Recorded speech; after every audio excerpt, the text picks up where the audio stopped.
Good morning, everyone. Welcome to the Saturday Morning Tech Show. My name is Todd Cochran, and we're all awake. Andy's been wrestling through his video program. We're gonna have to talk about this live stream program that you're using, Andy. I want to know a little bit about that, so we'll don't put that on the list. Make sure we'll talk about it a little later.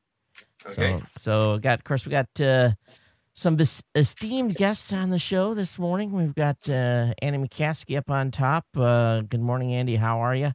Good morning. It's 37 degrees here. That's a little starting to get a little nippy. You know, that makes me think I'm going to have to pack a coat next time I come back to the lower 48, which sucks. I always hate having to pack a coat. When it's spring and it starts warm and I finally get to the point where I don't have to travel with a jacket anymore, I'm like always, because it's always an extra 10 pounds, because who wants to go to the airport in Hawaii with your jacket?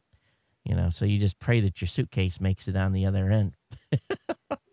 Hey, Rob, good morning from, I'm sure, balmy Seattle. How are you this morning? That's right.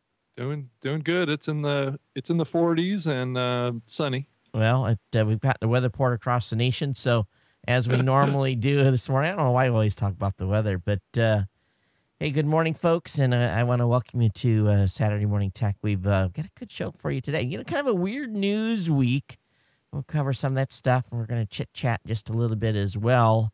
I'm causing, I don't know if I would call it hate and discontent, but I was definitely being an activist this week. We'll talk about me being an activist here in a few minutes, and I was actually being an activist on the behalf of podcasters, and I'm sure someone over at Microsoft is irritated with me as of yesterday, but we'll talk about that in a minute.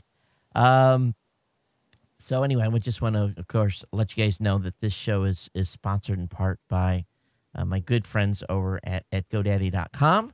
So if you, we lost Andy. So if we get hang on. Yeah, I get to go full screen. All right, there we go.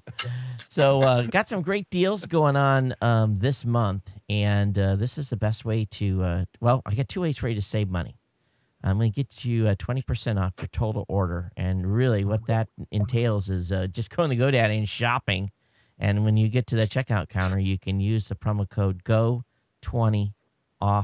And that code will basically take 20% off your order at a whack.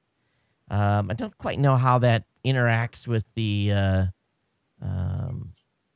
actual domain names, but I always tell people mix and match, do multiple orders when you're at GoDaddy, because sometimes you can mix up your orders a little bit and get better savings. But that Go20OFF2 is supposed to get you 20% off, and definitely check that out. Now, the other deal that I've got going on this month is a free private registration, and basically what that does is when you register at .com and use the code UNLISTED2, you're going to be able to essentially get an unlisted domain registration. And that makes it hid in the Whois data on who you are. I know what's going on here. As soon as Time Machine decided it wanted to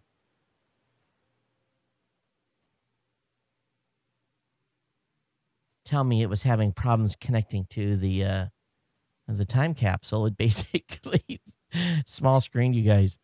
But anyway, that's what we got for GoDaddy. And nice interruptions right between the ad. So, Andy, did you see my email came out a couple of days ago? Did I email blasted I did everyone? indeed, and I took action very shortly thereafter. But just one final note there on GoDaddy. Yeah. I have been a GoDaddy customer for years, and that private registration is, in my opinion, really worth the money. Because if you are in that public database, the amount of emails and solicitations that you'll get are substantial. And if you have a large number of domains, it's just going to go up and get even worse and worse. So really consider that, and it sounds like a great deal. Yeah, thanks for that, Andy. And I like that. Whoops, let's take GoDaddy off there and put us up. It works out handy, and especially if you got a little project that you want to work on that you don't want anybody to know who's working on the project. And I've done that a few times. That works out well. Hey, I've there was making the rounds. Cliff Ravenscraft and a bunch of other folks basically made note of a post on Microsoft, and that post basically said, "Hey, we've Windows 8 is coming. They've updated their built-in apps for Windows 8, and we've looked through the list, and there's absolutely no mention of podcasting." And I guess it shouldn't come as a surprise because Microsoft is pretty much ignored, except for the Zune stuff, have ignored podcasting for years. And so basically, I sent out an email to our entire community, and I just want to read what I said so that people know the context here. I wrote, "This is the first time we've ever sent out this type of email. We need all podcasters to help send a positive message to Microsoft that podcasting is important. Windows 8 is due to launch with absolutely no podcasting support." I should have said again, while many of us use iOS devices, have an Apple computer, even or even be an Android user, one thing we need to remember is that hundreds of millions of potential listeners and viewers use Windows computers. Microsoft goal as Windows 8 is to create synergy between desktop, tablet, Windows Phone, and ultimately Xbox, very similar to what Apple has already accomplished. Today, Microsoft posted a list of Windows 8 apps that will launch with the platform. Missing is any mention of podcasting support.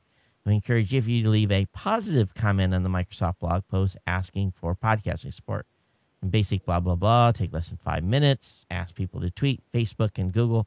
So far, that response hasn't been bad. Between stuff that I did and Cliff did and some others, 465 comments, and I think 435 of those are, we need a podcasting app for Windows 8. So I don't know if that's going to send a message. And Rob, I don't even think you work with any of these guys, do you? That wrote this. Did you see this blog post, Rob? Yeah, I did. I mean, it was written by Steven Sinofsky, who runs the Windows 8 kind of whole, team. And so yeah, I think it's great that the podcaster community noticed this and took some action to make some suggestions to the company to keep podcasting strong and keep it moving into the next generation of the operating system. Now, the podcast area is still in the platform. It's part of Windows Phone. It's still going to be supported in the Zune software. So it's not like, Microsoft's getting out of podcasting or there's really any movement in that direction. It's just, what is the podcast experience going forward? I think it's a really good question, and I'm really happy that the podcaster community kind of stepped up and voiced their desire to be a part of the next generation platform of Windows. So I think it's fantastic, and I appreciate everybody doing that because it definitely makes life a little bit better for me at the company. As there's people saying that they want that. It's a company that does I'll listen to feedback. So I was just really, really proud of the community for stepping up and doing that. One thing that I guess my thought process, and I think others as well, was that, with this new Metro experience, if they're still calling it Metro, I don't know. But anyway, this new Metro experience, that's what I'm going to call it because that's what they called it, or the tiles or whatever it is, it's going to fundamentally change the way people use a lot of people change their computer. Now, some people may go back and just use their standard desktop. And, if they load Zune or the Zune Marketplace or they load iTunes, that's probably not going to change. But if they stick with the Metro look, what I'm referring to is an actual app on the Metro interface. And that's what my goal was to get some sort of a app on the Metro, or at least some link to some software, be it Zune or whatever. I think there needs to be some sort of direct way for people to access the content. Now, I don't know. I don't know what's going to happen. I doubt that, my guess, do you see Apple putting an app? They're not going to put an app on Metro. People will have to put just a link to the software, I guess, yeah? Yeah, it's hard to know for sure if the Apple folks are actually going to make a Metro app for podcasting. It's hard to say if that's going to happen or not. But that doesn't really make sense because they've got iTunes, so that'll be just iTunes, right? Yeah, I mean, certainly for the full version of Windows 8, yeah, I mean, a person will be able to run regular iTunes on there. Now, on the RT version, they will not. Oh, what's the RT version? That's the ARM version. Oh, so for the tablets. Yeah, just for the tablet part. Yeah, because regular desktop software will not run on the RT Slate platform. So, Rob, even though I was saying, come on, Microsoft, let's go, that doesn't preclude someone from writing one for Windows 8, right? And I'm pretty sure that there's going to be many podcast apps written for Windows 8 that have nothing to do with Microsoft. So, but I think that. Go ahead. So I think there's going to be some choice there. I think right now there's only one podcast app in the store for Windows 8, and I think it's called Slapdash. But it does have fairly limited capabilities. So I think most podcasters would want to have a full slate of, subscription and downloading and streaming and all, a modern kind of solution, which Slapdash is kind of like halfway there. So Andy, nothing beats though having the app already loaded when you load the operating system, so they don't have to go looking for something. That's the difference, yeah. Yeah, I think that's absolutely true. And in fact, I believe I saw this past week that there was an aftermarket app that puts a start button back onto the Metro interface. So I feel sure that there will be non-Microsoft people that will fill that gap in various ways. But nothing beats having it actually built into the OS itself. Well, I want to show you guys something here, and you guys are I showed this the other night on my show, but let me show you something really cool here. I'm going to bring up a different screen, and we have my iPad sitting here on a video in, and I showed this to my audience the other day. So if I load Safari, and I've got Geek News Central loaded here, and this is just if any Microsoft Windows guys are watching this, this is what I'm talking about. So I'm coming here, and I've got my RSS feed over there. So I've got an RSS feed, I've got an iTunes link. So I'm not even going to touch the iTunes link. I'm just going to subscribe to this show, the Saturday Morning Tech Show, by clicking on the RSS feed. So I'm just clicking right now the RSS feeds for Saturday Morning Tech. And oh my goodness, look at that. There's a little box there that pops up that says subscribe to podcasts. I hit subscribe, and boom, now I'd already subscribed, so it doesn't subscribe twice. But what happens is when you subscribe, this opens right up, and there's the ability right there to do your settings, and if you want this to auto download or not, newest first, how many you want to download and so forth, make all those setting changes and be done. Now, I bet you if I grab the first Windows tablet out and I go over to, and you see what Apple is they were smart. They detected that there was enclosures in that RSS feed, and they said, oh, that's a podcast feed. So let me go ahead and launch the podcast app. I bet this guy is wanting to load subscribe to a podcast. So, this is what we're talking about for Microsoft. We want them to make it that easy to subscribe or access shows. And not only just that, but playback. So what do I have here on this device? Well, guess what? Right there, this is, let me come out of this. And I'm coming back to, I'm going to unlock this. Of course, the screen is dark. And boom, what's the first thing there on my menu? Very first thing, boom, a podcasting app. Again, 2 clicks to get to it. And you can't ask for any more closer integration. Now, some people have been whining about no playlist support. I don't know about you, But I think in iOS 6, they made it pretty doggone easy for listeners to subscribe to a show. So why can't I have that in Windows? That's the thing that pisses me off, quite frankly, about, I just don't get it. I don't understand why they don't try to help their But use. that was long overdue on the Apple side. Well, Because you had to go through this pig called iTunes in right. order to get to the podcasting Yeah. itself. I mean, this is really, I guess you could say, is really the first time that Apple has explicitly supported podcasting in a standalone fashion, as opposed to having it as kind of an also ram that was very useful building content for the store before they had commercial content.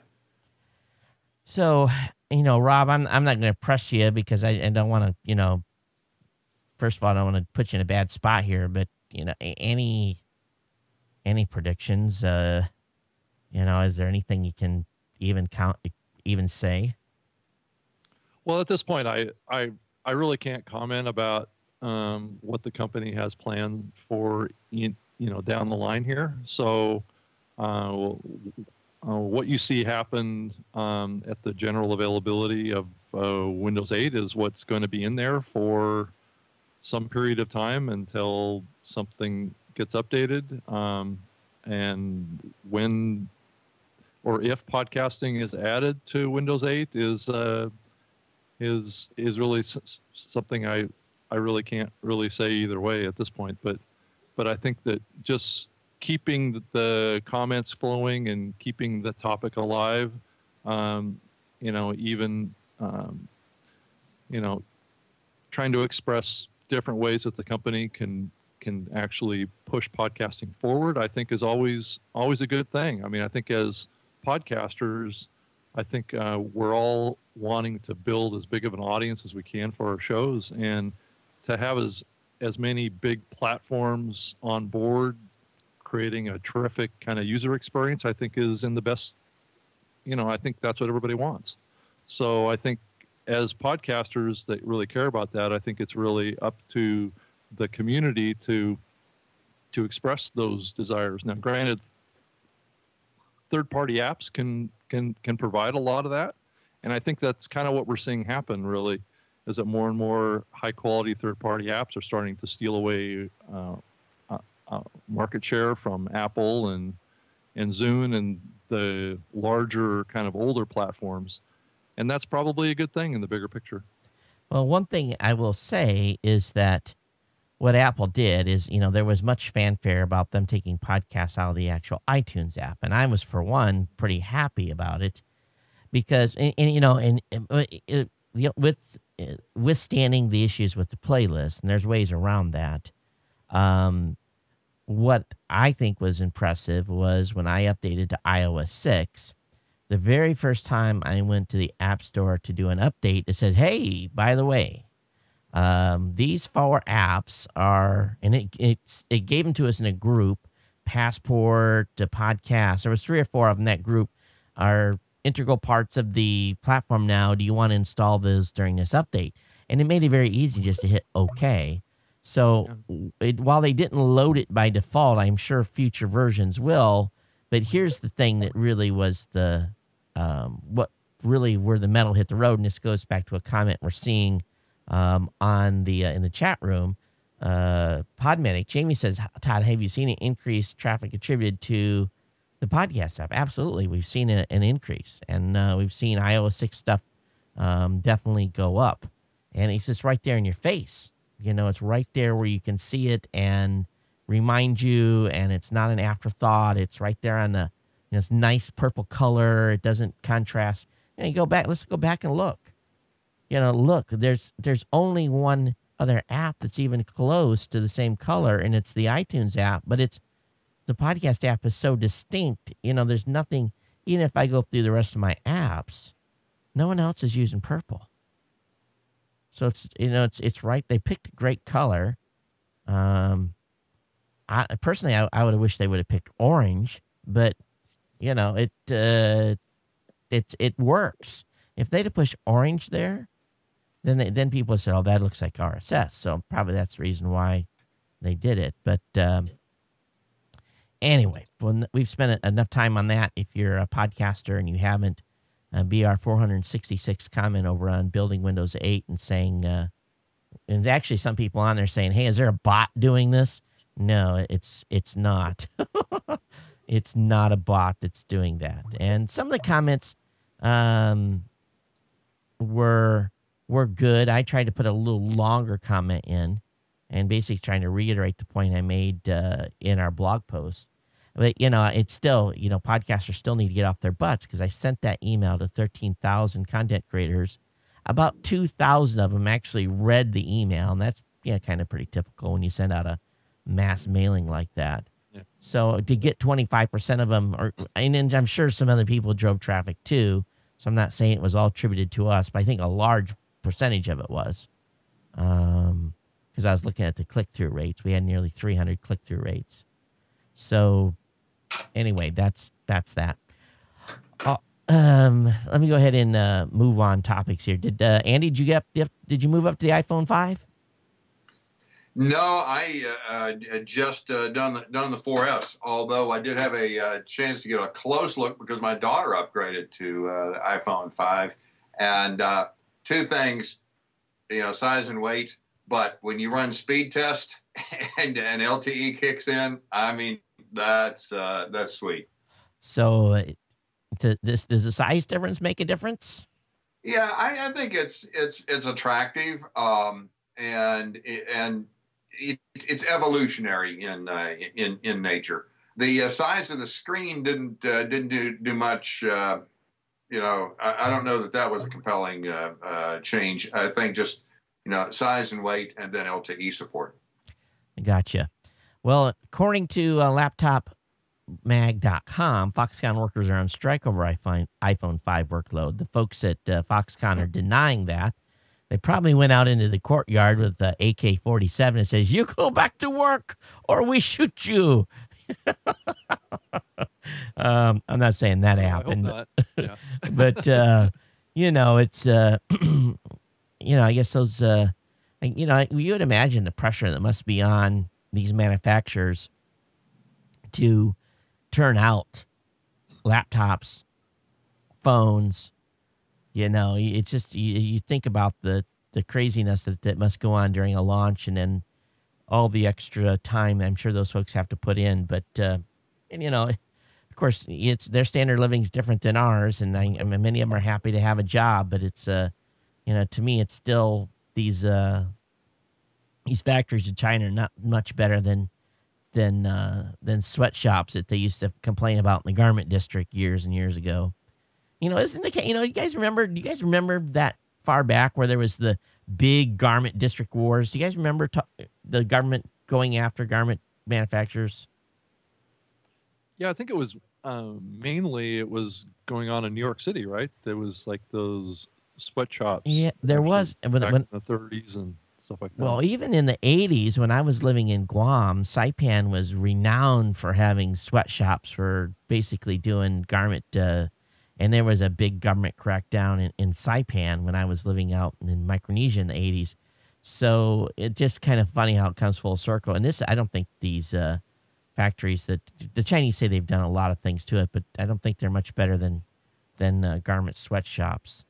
But I guess that's the price you pay for having to live in China. Of course, a lot of these folks don't have obviously no choice.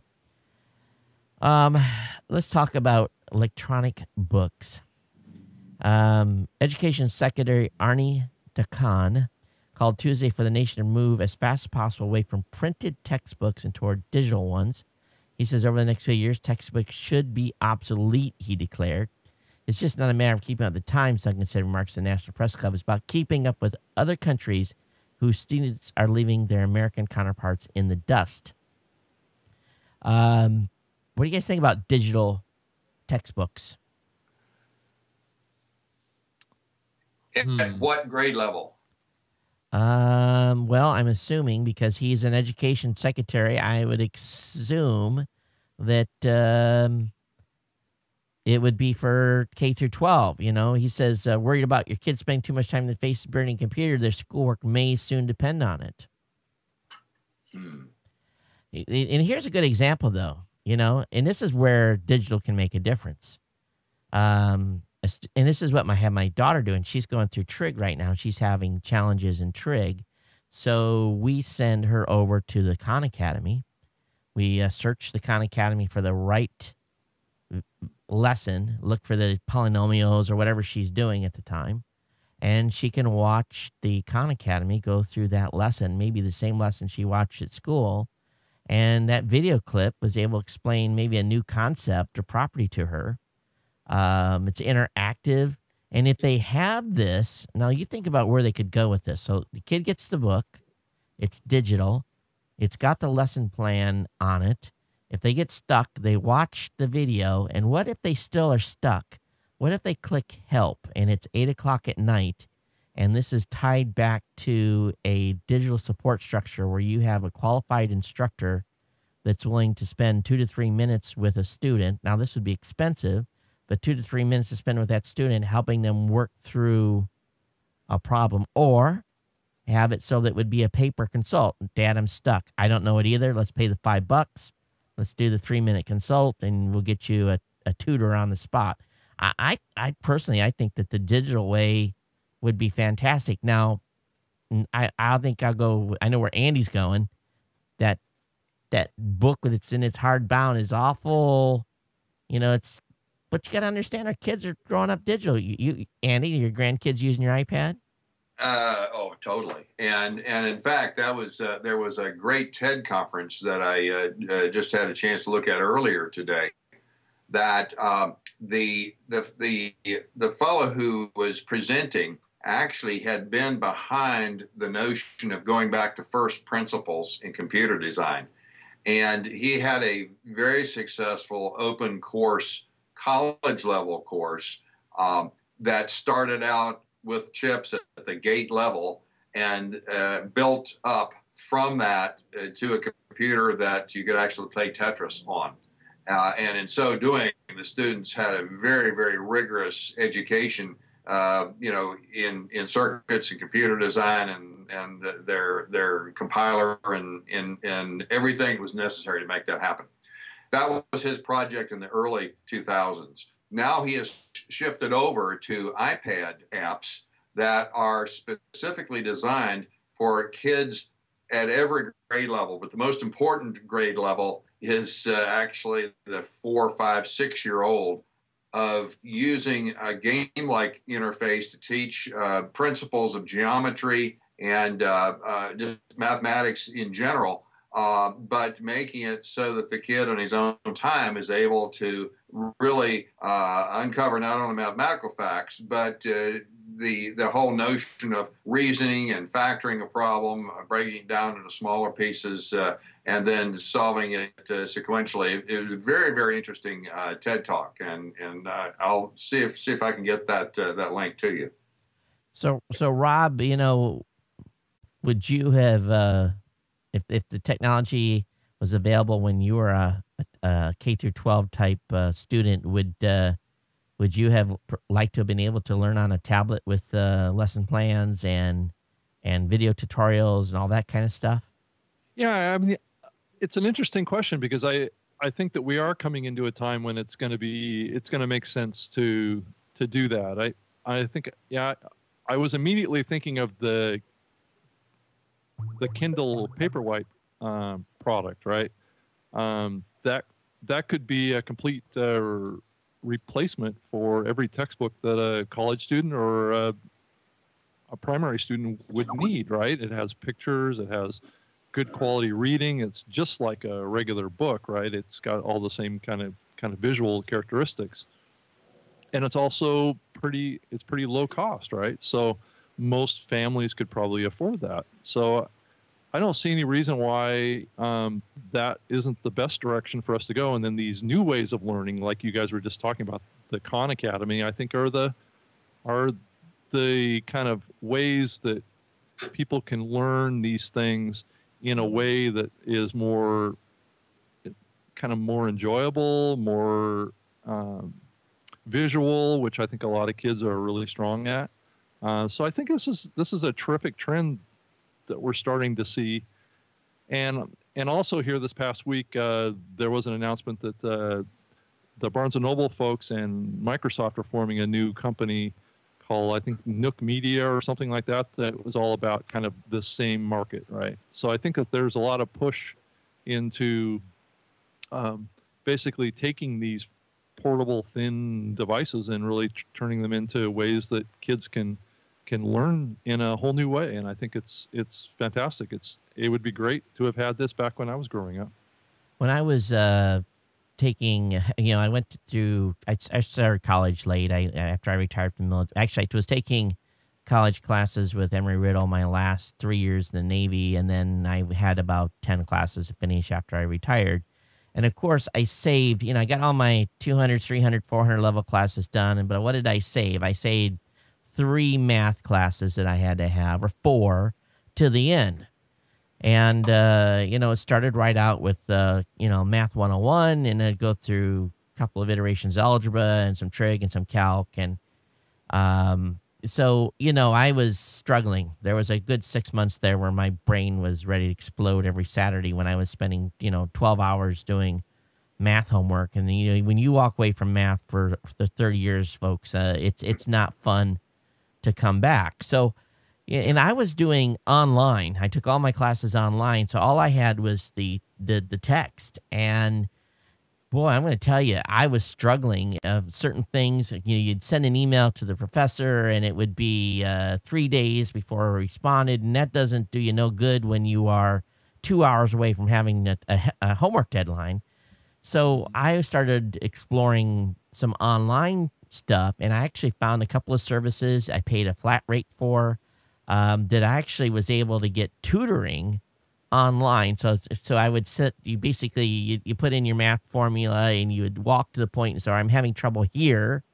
What am I doing wrong? And this was, some of the stuff, and I'm old school guy. I don't want to, there's plenty of these Algebrator and those types of products out there that you can help yourself, but I really didn't want to cheat. I really wanted to learn the math, not only to help me, but help these yahoos that are going through high school right now. So I would say, I got stuck here, help me. And then within about 20 minutes I would have an email response saying, here's your issue, this is where you're having a problem. And then I would have almost like a dialogue opened up and I could work through that problem. And it may take a little longer than if I'd had an instructor right there. But if you're in college and you're the professor saying, oh, da, da, da, da, da, da, you leave, you don't have that professor there during homework time anyway. You're still on your own to find help. So I just think that the whole digital thing is just a market that is willing, just sitting here ready to explode. But you have this powerful lobby called book publishers who, quite frankly, are probably scared to death of digital. And, just think about that $176 textbook that you had to buy, that I was buying every quarter, all of a sudden is now digital, should cost less. Cost of updating it is less. The book industry is going to fight this. Now, I don't think they have any choice. I think they have to reinvent themselves. And I haven't looked at what the publishing industries are doing to see if they are. But, the textbook business is very lucrative for many companies, including the company that published my book, Wiley. They're a big textbook publisher. So do you think the textbook folks are going to fight this? I don't know. I think that they'd be smarter to just go with the flow with this, because, if you really step back and think about it, they're going to save a lot of money in printing costs and physical, paper and binding and all this kind of stuff, which has always been an extreme cost. And making this stuff into a digital realm, you would think would be a lot less expensive and a lot less expensive to distribute, right?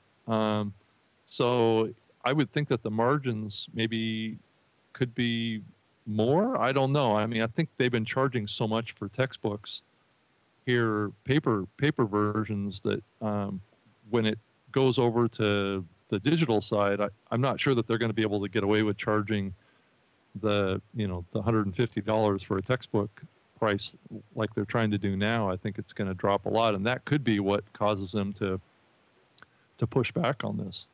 The state of California announced last week that they are going to make all public universities in California provide all of the books for the first 2 years of college available digitally at a price of about $20 a book. They've mandated that in California.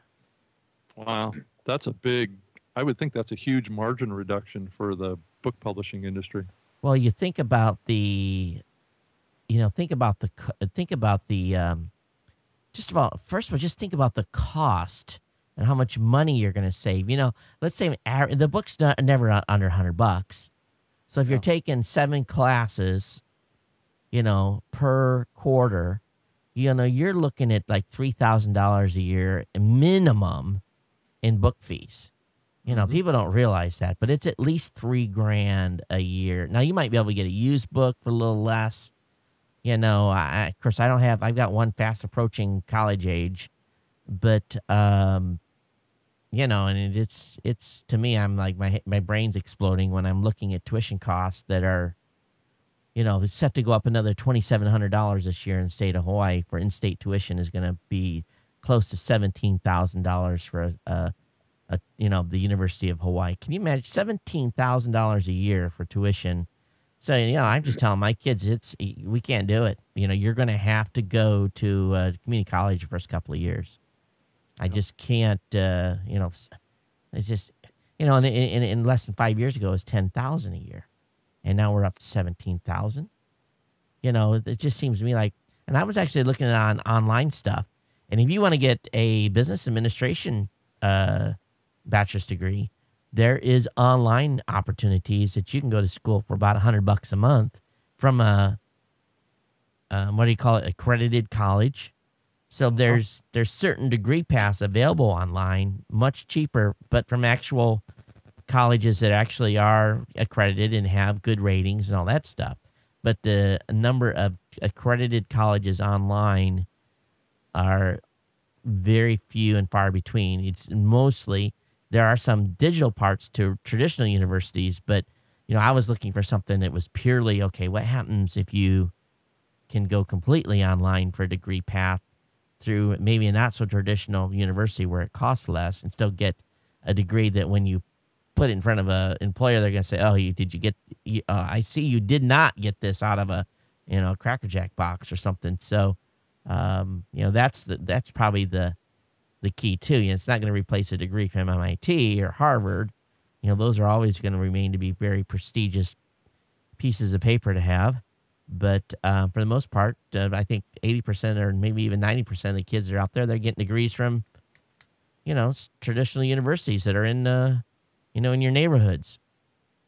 One thing that I worry about as I think about this is that there's so much opportunity for distraction. Right.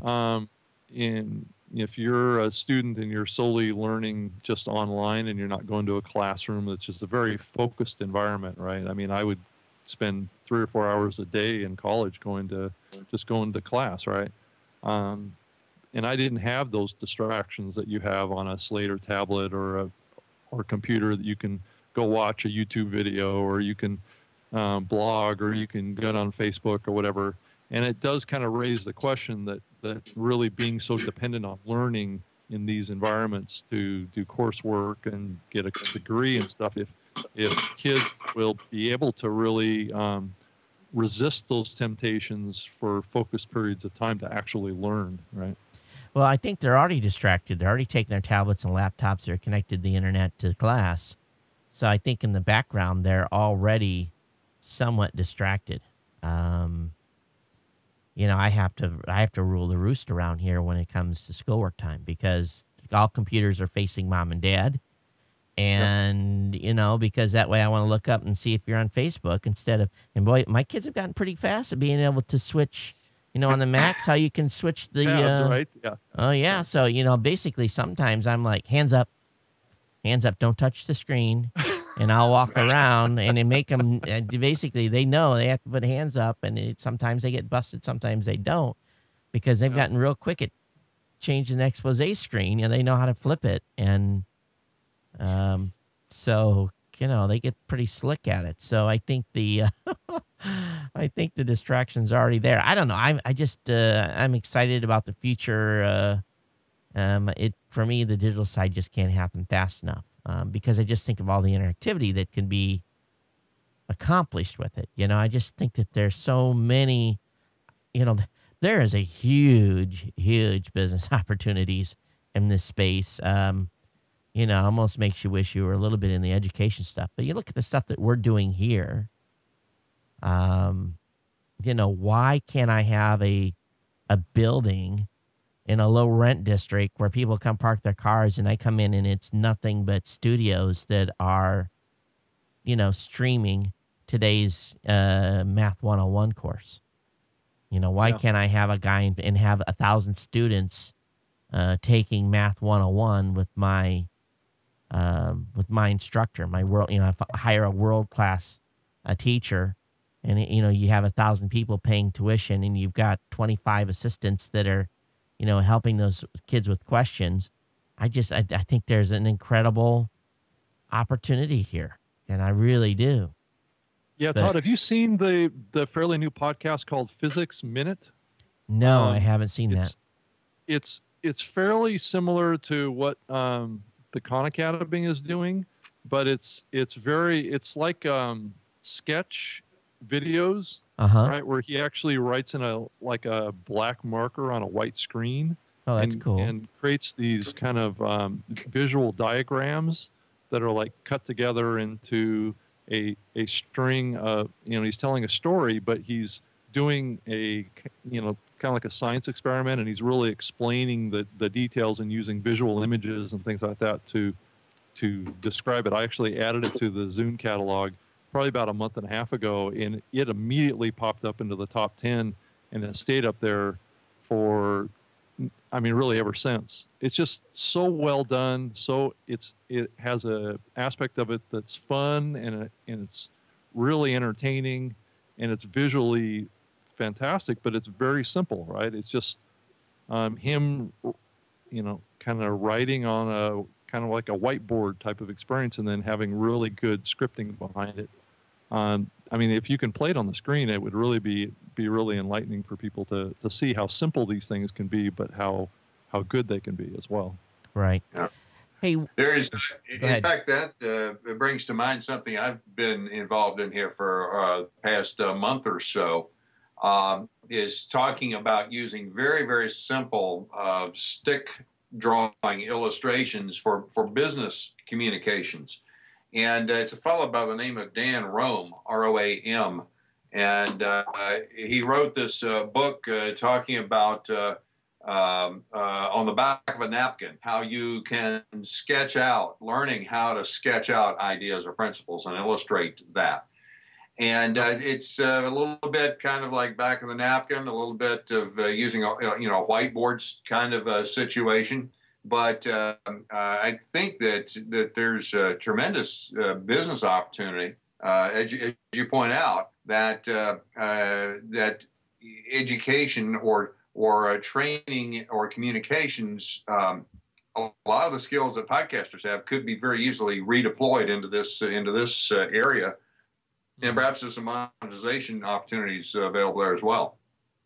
Yeah, I think there is. I just, the more I think about it, it just excites me. It sounds like an exciting direction to go into something. But, you have to, so I tell you, to break into that field is so many of these brick and mortar rules. You've got the brick and mortar folks that have millions and sometimes in cases billions of dollars of infrastructure and tenured professors and all the stuff that goes along with that, and you are coming in and trying to just absolutely destroy the the public education, or even the private education system of not only undergraduate, postgraduate, and K through 12. So it's we'll have to see how it goes.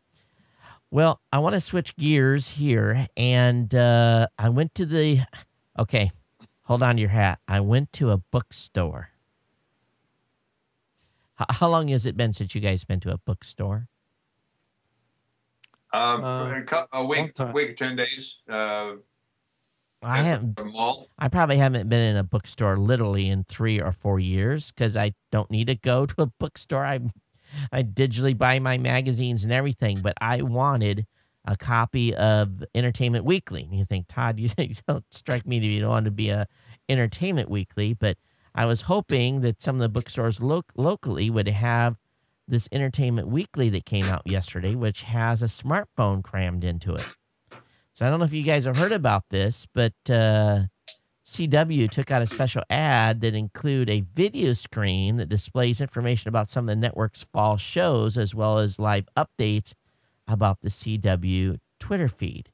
And Mashable got a hold of one of these and ripped apart the advertising insert to see what this was. And it's an Android, essentially, and kind of a slimmed down Android phone in an ad in a magazine.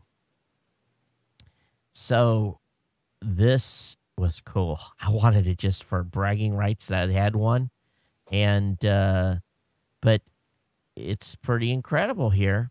This is they only put it in 1,000 magazines because they figure it was about $87 was the cost, hardware cost to put this in a basically in a magazine. But Andy, remember Electric Ink? Oh yeah. Well, why didn't they just do that? E-ink, is that what you're talking about? E-ink, Electric Ink. Yep. Yeah. Maybe the technology wasn't far enough to support it, but Well, the e-ink would be that's surprising that that they didn't do that. E-ink being the display technology in the in the Kindle. It's surprising they didn't have that running off of off of a small flash-based thing that would just small bit of flash memory that would just keep recycling the page to make it move. but this was actually connected to an actual cell network and was updating live, and they were able. Yeah, so this has got all kinds of stuff. So basically, the guts of it was a modified Android smartphone, and it had a small screen that did connect to the internet. It displayed data. Played like lineups and Twitter feeds and played intros and so a pretty cool little thing that they did there, but I can't imagine the cost to insert that into a magazine. That that's the only reason it was done in 1,000. They probably had to hand manufacture the magazines and bind them, I would think. But Yeah. and I'm going to be looking for these on eBay. So if anybody sees one, I want one. I might be willing to pay up to $100 for one. So if you but it's kind of weird, actually. it is weird, but it's it's kind of an interesting promotion. They got me to talk about it here, right? I don't even know what the CW is. What network is that? It's owned by CBS. I don't think we have it here. So probably that's the reason why it wasn't in the magazine locally. So. Hey, so Todd, did you see the front page article of Wired magazine here this month? Ray Pettis. Bree Pettis was on the front page of that with his MakerBot. Really? Yeah. It looks like he's got a new version of the MakerBot that's that kind of looks like a PC case almost. Huh. It's got an open window on the side, but I think in the image that they had on the front of the Wired was of a diamond. So it was like he was printing a huge diamond in the middle of it. Let me see if I can find the article. But there's this whole thing that's starting to happen around this where people are starting to manufacture like AK-47s. Oh, yeah. I mean, all sorts of stuff, the concept of a replicator, from Star Trek is really kind of starting to be duplicated here. And that's what they're calling it, Replicator 2, and I'm loading a page right here. So, wow. How much is this? $2,000. $2,000. I don't need one that bad. Well, but it's fully assembled, ready to go, and can make things, I believe, the size of a loaf of bread. That's pretty incredible. And Yeah. here's a picture of, let me go back to the main page. Looks like they made a John Deere tractor. Yeah. A Hell, small, probably. yeah, Yeah. I'm sure with multiple pieces. But that's amazing. I mean, it's got different colors to it. I mean, that's just amazing. There was actually an article about a group of people in Belgium that had basically taken that technology and scaled it up to where they, Yep. I think it was like a 10-foot cube that was the actual stage area. They could make sofas, they could make, mock-ups of furniture and so forth. So, if this is cool, but at what point do we get a machine that actually can do composite? That's probably too much of a chemical issue, but when do we get to a point where we can actually have composite stuff being printed? Yeah, that or carbon nanotube printing. Yeah, I think that's. I mean, if you get to that point, then you're talking about stuff that's as stronger than steel. right. Mhm. So, and then you start getting into really having the opportunity of replacing tools and making weapons and all sorts of stuff with this kind of. So Andy, is this on your Christmas wish list? Hey, the first one was, and if I weren't distracted here, I'd probably have one of them in the basement. It's with the first one. That one was about half the price, but of course it was a much smaller piece, and it was kind of a kit that you would put together. Apparently, this one's totally ready to go. You just kind of bolt in the print head and put in the equivalent of the ink cartridge. Well, the one thing's for sure, though, you still have to have a certain amount of savviness in doing 3D. You have to be an AutoCAD or a rendering type guy to. You're going to have to, this is not something that you're going to buy and just use unless you download other people's, files. Because I'm pretty savvy in AutoCAD, but when you start adding, you can do 3D in AutoCAD, but most drawings are still done 2D in AutoCAD. But this requires, quite a bit of 3D knowledge, and that it even makes my brain. I think they addressed that in the article, and I just skimmed the article there in Wired, but they were using the analog of the printer world 30 years ago, where everyone had their own little system printer drivers and descriptions for fonts, et cetera, et cetera. And then finally, over the years, people coalesced around PostScript, which then became kind of a common language between and amongst.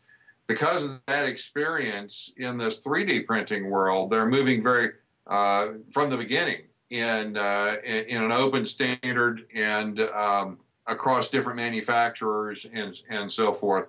And I think that part of that ease of use issue is the fact that at least there are a number of people working towards a common standard instead of everybody trying to do their own thing. Yeah, it makes sense, and I'm sure that the tools will, at some point, make it easier for people to actually do this. Because, I'm looking at this one image here, and I've got some pretty good skills in the AutoCAD world, but I wouldn't want to have to design this to be printed.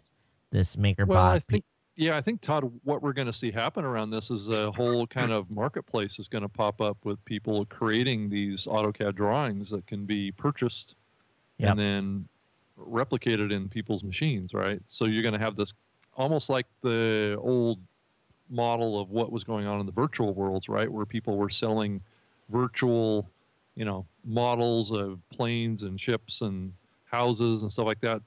It's kind of like buying virtual property, right? Yeah. So I think that there's probably going to be this whole economy that comes up around this, But kind of like like apps almost, right? And their print resolution's 100 microns. It's pretty small. It's pretty small. Wow. I would buy one that would sit on the shelf here, and I would never use it. Yeah.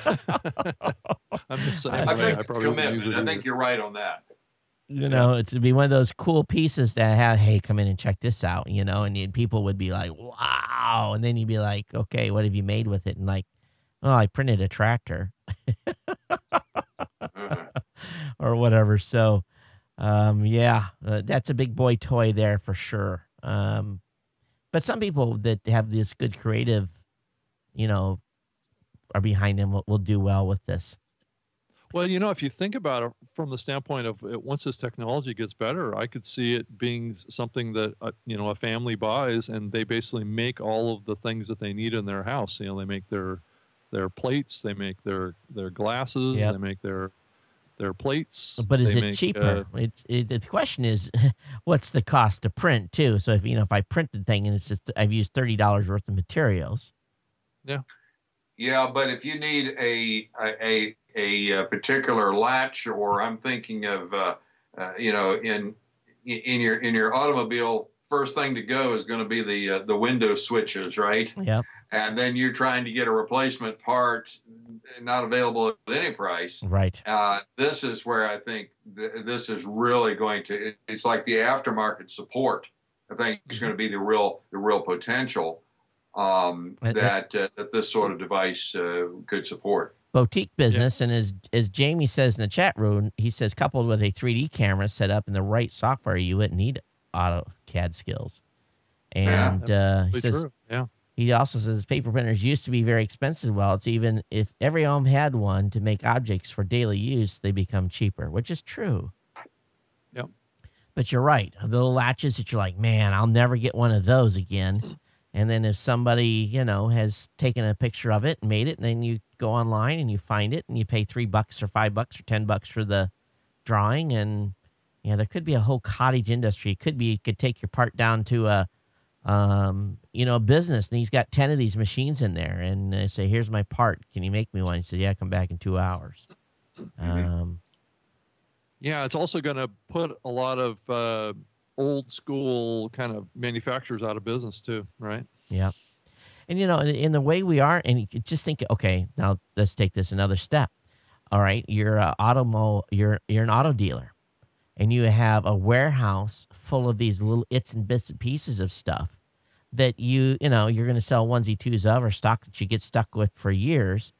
Think about that on from a piece part standpoint. If the if the manufacturer, obviously they built the car, so they had to do the drawings in the first place, and they call that up in the catalog and say, it's if it's a non-stress part that you can use, in instances where you don't have to worry about torquing and that type of stuff. But print me that little latch, and you order it right there, and the guy says, okay, I'll have that ready for you for pickup in 2 hours, or I'll just mail it to your house. And they don't have to carry the stock. They just, they just print the doggone thing. From a business perspective in the automotive industry, this has to have implications to the especially with the aftermarket too. Todd, I think we all can think about running a business that actually does this as part of our retirement strategy. Right. Yeah, be the guy down the street where people come in and hey, this is the device you want if the zombie apocalypse happens. As long as you got good connectivity. Well, if you've got power and a computer and the printer and supplies, for the zombie apocalypse, world famine, or you can make stuff too. That's the thing I'm thinking about is like Mad Max times. The guy that's in the back, and he's he's got one of these back there's got dirt and dust on it, and he's trade me your food for this switch. But you think about it, this this is going to be a great tool for preppers. Yeah, pretty interesting barter economy to come out of this. Very destabilizing in a barter economy. That's true. If you can make anything that people want, then how does that skill set become the medium of exchange? So long as you've got supplies to actually run through this thing, that's the next challenge. Your supply line to the whatever this uses for ink or Well, But actually, there's two feedstocks. One of them is based on cornstarch, the other on petroleum, and the petroleum one is a normal industrial nasty kind of smell, but apparently the cornstarch one kind of smells like making waffles. that's funny. That's funny. I'm Well, really if you, looking forward to talking with Bree again at CES. We've had him interviewed several. I've interviewed him several times, Aaron. I know we had him as a guest there at NBC Universal, I think. yeah, Well, from a 30,000-foot picture here, I think that there's definitely a movement, around urban farming and people sourcing things locally, right? More and yep. more, as fuel costs continue to go up, transportation costs keep going up.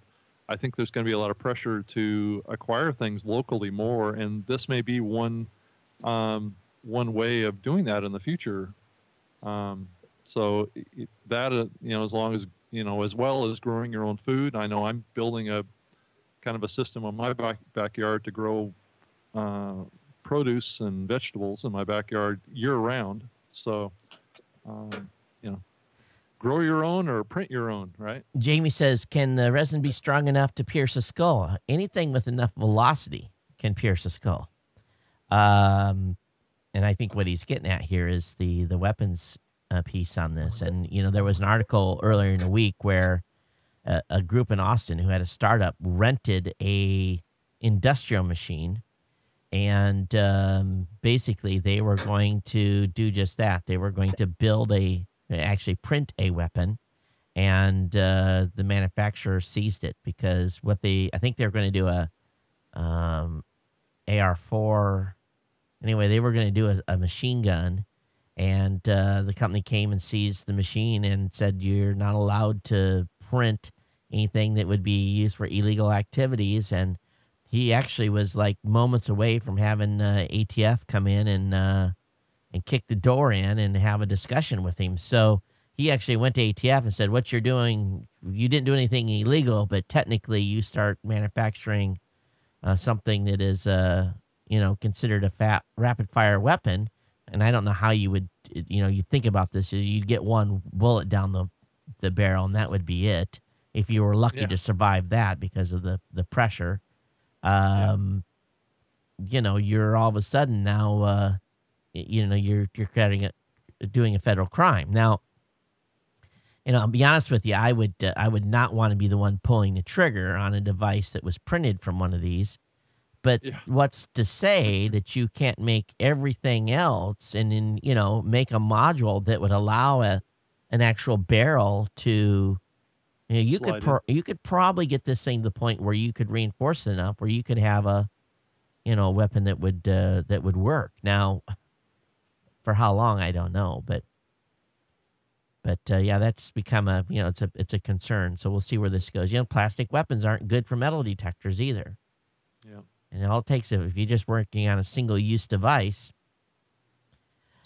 Well, it also really, really depends on how this whole thing kind of evolves. If it does, or if it is capable of using carbon nanotubes at some point in the future, or some very strong kind of resin material that is as strong as steel, then yeah, we do have a problem.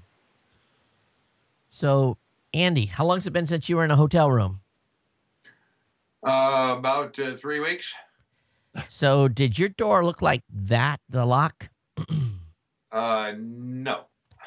Have you stayed in a hotel where the lock looked like that? Basically, oh yeah, sure. Yeah, Robin. I have too. Yeah, you stayed at one. Did you know? Did you know now that you can use basically a dry erase maker to hack that door? No. Oh yeah, this is a follow-on to basically the original device that they were using to hack these doors had like a computer with a ribbon wire and some stuff that would have to go into the back of the door, and it would look like you're trying to do something you're not supposed to. Well, apparently the folks that are the manufacturers of this lock were like, oh, it's clunky. What he's doing it's not practical. They're not going to be able to do this without getting caught. So the guy's like, okay, knuckleheads, let me go ahead and build one that doesn't look like something's going on. And Mhm. that basically he's got an access now where he can put this in the port underneath, and it's pretty inconspicuous, and it's got about an 80% success factor in opening a door. So how do you protect your stuff in your hotel room now if every script kiddie in the country Yeah. has one of these, and they decide that they're gonna go visit a local hotel and see what they can, how they can get lucky over two or three or four or five doors, or even worse yet, a organized crime unit or organized criminals who actually check into the hotel and at 2 o'clock in the morning and check into hotels that don't have security cameras, and at 2 o'clock in the morning start or in midday start walking down and open doors up. So what you have here is you have Arduino-based master key, the electronics and so forth. It's the point of it. It's small enough to be placed into a dry eraser Right. package. Yep, and it goes into the access port underneath the door, and it basically the maintenance port, and it basically will act as your hotel key card, and it unlocks your door. Huh. So and the thing was that what is kind of ironic about this is that the manufacturer of this basically said, "No, no, no, no, no, no, what you have created is worthless because it's not inconspicuous." So they egged this guy on to have him make a new solution. And they've done all that, put all electronics in a dry erase marker. Hmm. So pretty crazy stuff here. 4 million hotel locks are affected. Mm. Yeah. And Huh. what are you going to tell if someone broke into my room? Well, we see no forced entry, sir. But hey, I want to talk about Facebook. We'll switch gears here and talk about Facebook for just a little bit. First of all, they are very proud of themselves. They say they now have 1 billion people using Facebook actively each month. That's a pretty incredible number if you think about it. And the next thing that's pretty incredible is Facebook continues to, how should we say it, press the boundaries of privacy. Ad tech guys are going nuts about what's called Facebook Exchange. And this is how Facebook Exchange works. Where did you shop at in the last 24 hours, either of you? I just the supermarket this morning. All right, Rob, did you go any place shopping last 24 hours? Actually, I think I went to Safeway. Yeah, I went Did to you Safeway. use your Saver card while you were there? Oh yeah. I typed my phone number in. That's all I Okay. did. So, Andy, you use a Saver card? Save the card, you get those gas points, and you get 2 cents off a gallon. Okay. So now what's happened in those two transactions, if the merchant is participating in this ad type stuff that's going on, is your data was encrypted with basically a little key. That key basically says this is who Andy is. It's got a little cyber key. And when you log into Facebook, Facebook creates a little cyber key for Andy because he knows that Andy's checking in to Facebook with the same email that he's used at the supermarket with his Saver card. And those two match up. And while no data is being passed, all of a sudden, Facebook knows that you were at the supermarket and you picked up whatever. And they say, "Oh, Andy likes product X. Let's these based on product X. We know that these 10 other items are stuff that typically Andy would buy, and they're going to present an ad to you on Facebook." Not surprised. Maybe. I thought that was supposed to be anonymized. That data is supposed to be anonymous. It is from Not anymore. between basically it is between the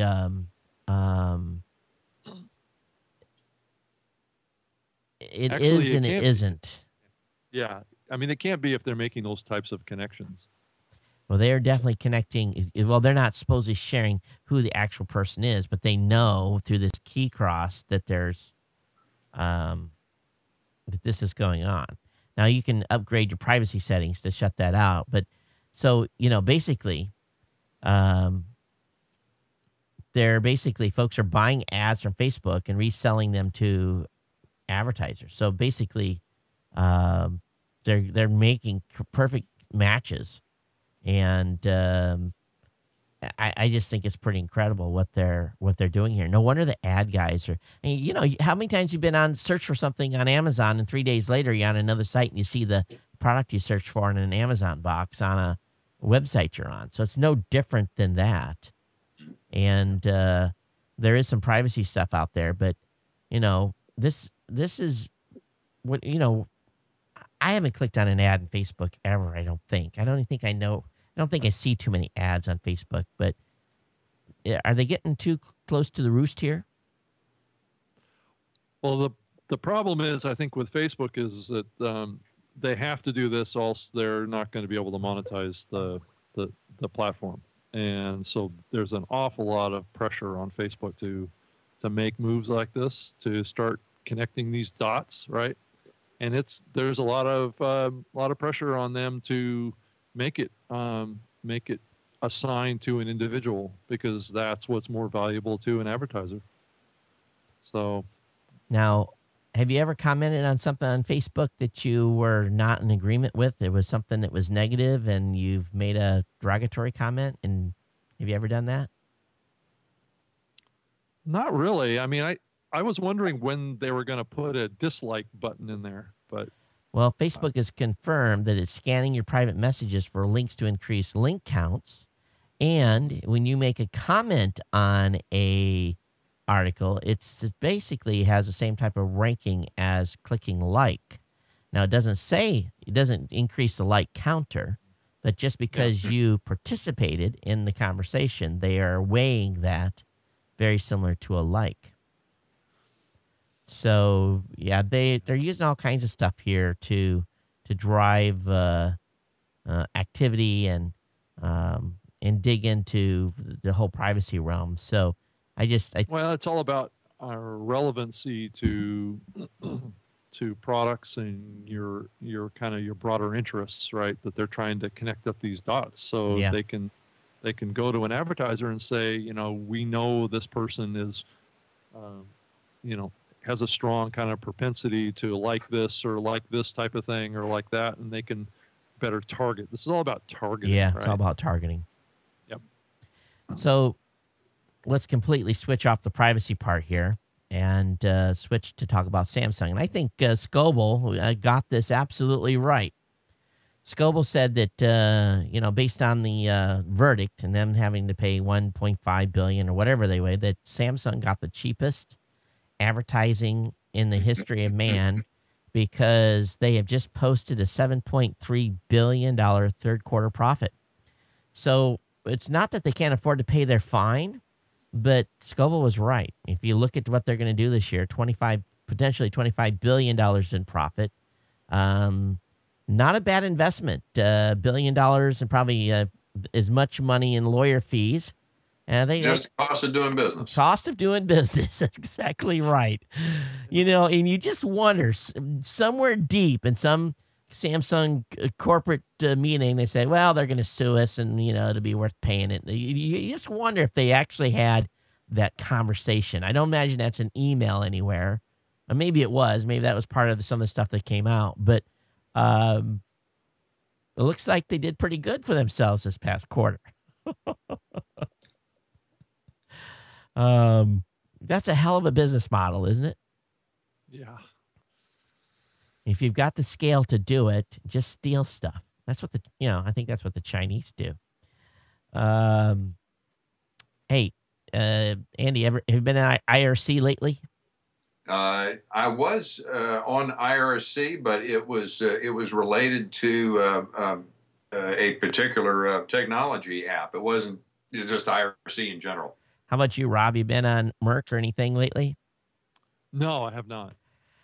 Well, apparently our tax dollars at work, and they're now paying local municipality police officers to troll IRC for criminals. Apparently, the Intellectual Property Law Enforcement Grant Award, which became available in January 2012, was given to a wide variety of local law enforcement groups, including the city of Austin, city of Orlando, county of Sacramento, Virginia State Police, and most oddly, the city of Central Point, Oregon, population 13,000. And the major job of these, what this grant does is pay for a police officer to sit in a chat room and monitor maybe a local chat discussion, and basically be the uniformed police officer inside that chat room looking for people doing stuff they shouldn't. So well, I think in the Twilio developers IRC that there's not going to be too much interesting stuff to be found. in the what? Twilio, it's a Twilio. It's an app that ties with your phone for SMS and phone types of things. I told this story a couple of times. I was in an IRC chat room that was pretty geeky as well, number of years ago. And the supposed young lady showed up in the chat room and was kind of hanging out and making light chat. And of course, you have a bunch of geeks talking geek stuff. Anytime a female would show up in the chat room, that was like, it was, oh, there's a girl here, right? And it wasn't 5 minutes, and this individual basically did a private chat to me. Hey, you want to talk? How old are you? And I basically responded back. What are you doing here? Who are you? You shouldn't be here. And basically, I think what it was someone that it was probably a troll or a police officer that was fishing, fishing for someone to have a discussion that would end up with someone on Dateline. So but it just makes you wonder though. Here's the thing I'm worried about with these guys that are these police officers that are coming into these types of chat rooms. And while I agree that these individuals that are out trolling for these minors and things that are going on there needs to be stopped. What happens when someone is there trying to elicit a reaction and get some sort of trying to initiate something that would be, end up with someone in jail. I don't know. I don't know. I guess I have mixed feelings about this because it seems to make there could be a high level of entrapment here. But again, if you're doing some activities you shouldn't be, then maybe you deserve to be arrested. I don't know. What do you guys think about that? Yeah, I think it's a strategy of the U.S. government, kind of law enforcement.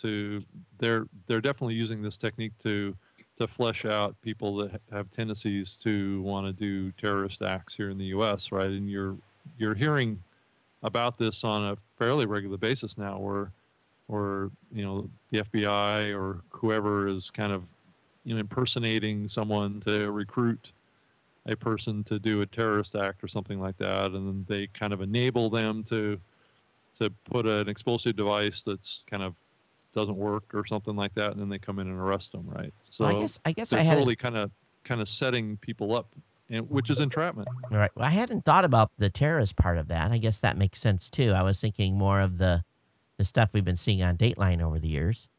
Yeah, it's almost like a phishing kind of thing, right? Yeah, they're putting opportunities out there, and people are attracted to them that have a propensity to want to do those things. So they're in some ways it's almost like a pre-crime, right?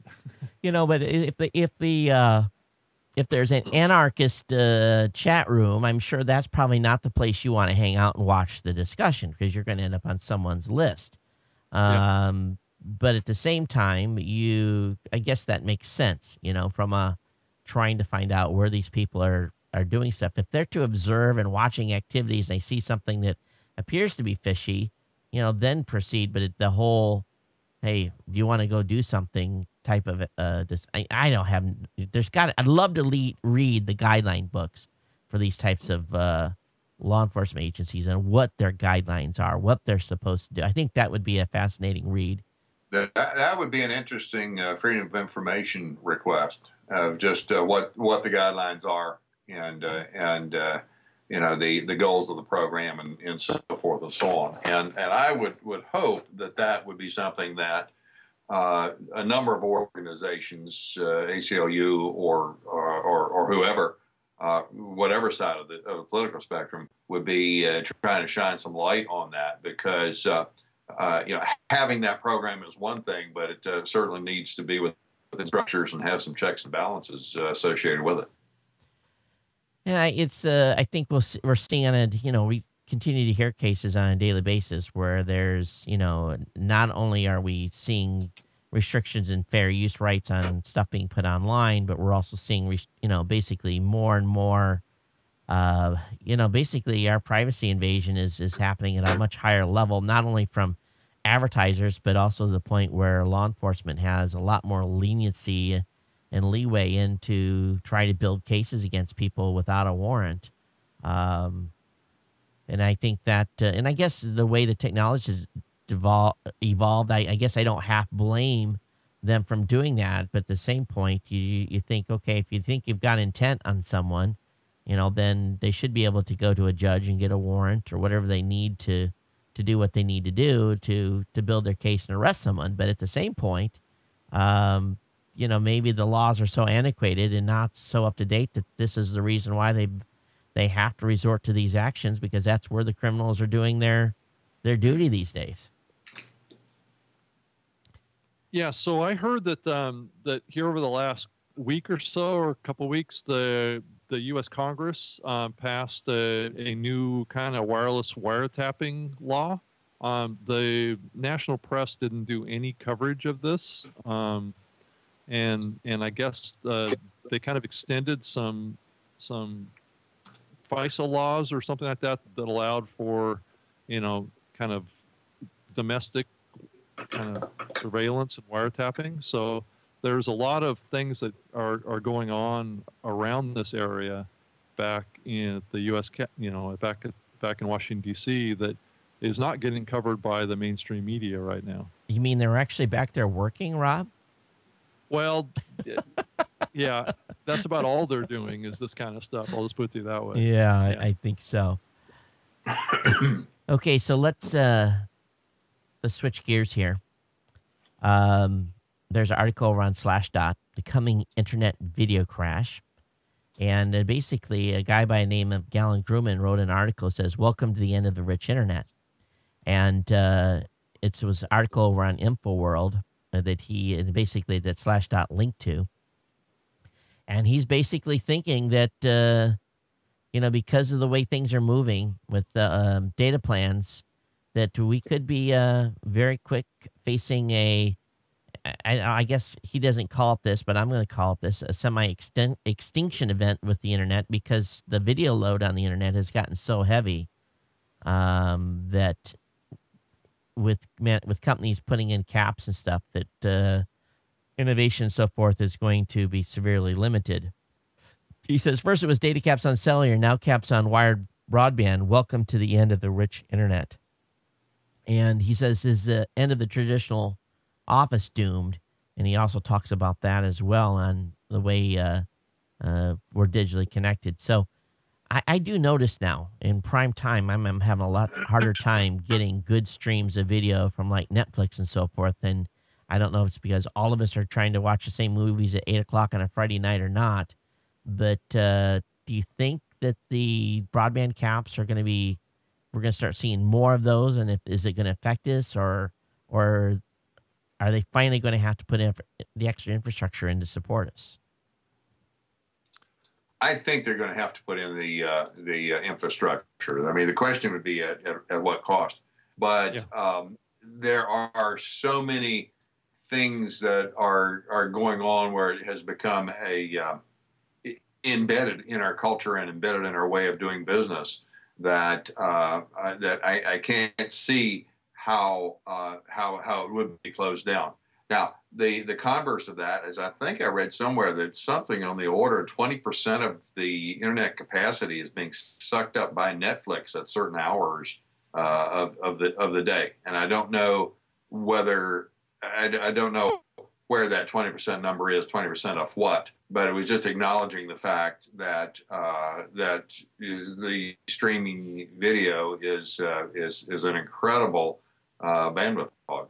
He says with Netflix, Hulu, iTunes, Windows Store, and Google Play, he says it jeopardizes internet services of all sorts. But then he goes on to say later in the article, he says, where does government have a role in granting licenses to carriers to offer cable and DSL services, a power that municipalities granted for two historic reasons. One, cable started as a competitor to TV, and carriers, and two, carriers want to ensure a large enough customer base to justify the massive capital investments. So he says, okay, they've got this, they've given these carriers licenses, but where does the government fall in now in basically saying, hey, you can't impose data caps. You're serving the public, you know. Where does the government weigh in? They haven't. Now, we've heard that the FTC, FCC are maybe starting to finally look at this. But, you know, the closest things to a fair approach, he says, if we had an FCC with the desire to power to regulate cellular cable and DSL providers, even when the FCC is willing, Congress cut off funding or otherwise blocks it, there's several steps you could take to lessen the damage. So he talks about what we can do to help the damage it's basically, he feels, is coming to, you know, going to be stifling the amount of bandwidth they're going to be using and stuff like that. Well, I think what's really behind this, if you look out, you know, a few years into the future, is that more and more of these cable operators, these wired cable operators, are becoming dumb pipes, and it's even happening, I think, to the wireless operators too, as more things get off of, you know, regular, you know, like text type services, phone usage is tailing off. It's all going online. Then all these companies become just pipes to the internet, right? And so all these additional like TV services and that kind of stuff start to dwindle, right? So this is a way for them to, those cable operators, to maintain their current margins into the future, because they have to tier their service, right, to get higher margins that they're going to lose from like the TV service and the phone service and the text messaging services that they're going to lose over the longer term. Well, my local telco, you know, now they're basically, because they're losing so many wired customers, they are really pushing their data services heavily. And I think they're the ones that, like you said, are in a position, if they put the infrastructure in, they should start be able to competing with the cable providers on a bigger basis. Mm-hmm. Hey, I want to talk a little bit of, this is a little bit of a non-tech topic, but I want to talk about it, and we're actually over on time. We're getting close to our time here, so I'm going to get through these pretty quick. But if you guys have heard the term sequestration, right? Oh, yeah. And how that refers to a deadline that's dooming here January 2nd, 2013. Or you know what I'm referring to, Rob? Not specifically yet, but okay. So go ahead, keep going. Sequestration is basically when they made the drug deal at Congress on the budget cuts, where they're going to take $500 billion from defense and $500 billion from domestic programs over the next 10 years, with the $50 billion to hit both domestic and defense on January 2nd. Okay. You're starting to hear some ramblings about DOD. That's made most of the headlines so far. Because you're starting to hear defense contractors are starting to say, hey, you're going to get laid off on January 2nd because of this upcoming first $50 billion hit. And I know that I've got buddies that are living back on the East Coast, and I got one buddy that's part of a team that he's basically they're building a list of people that are going to be out of a job come January 2nd.